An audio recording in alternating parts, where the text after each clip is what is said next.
السلام عليكم أعزائي المتابعين. فقدان نعمة البصر يعني فقدان نعمة الحياة. اليوم مريضنا أبو أحمد يعاني من ماء الأبيض.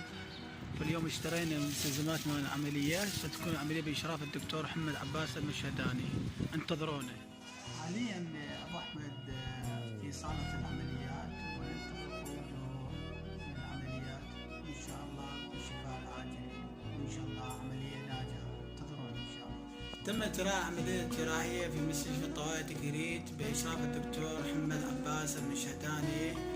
المريض عمي أبو أحمد، وحاليا عمي أبو أحمد يتمتع بالصحة الجيدة. تحياتي لكم الناشط المدني مصطفى العراقي. اليوم أكملنا بإجراء عملية عمي أبو أحمد من مستشفى طوارئ تكريت، وانتظرونا الأسبوع القادم حملة أخرى.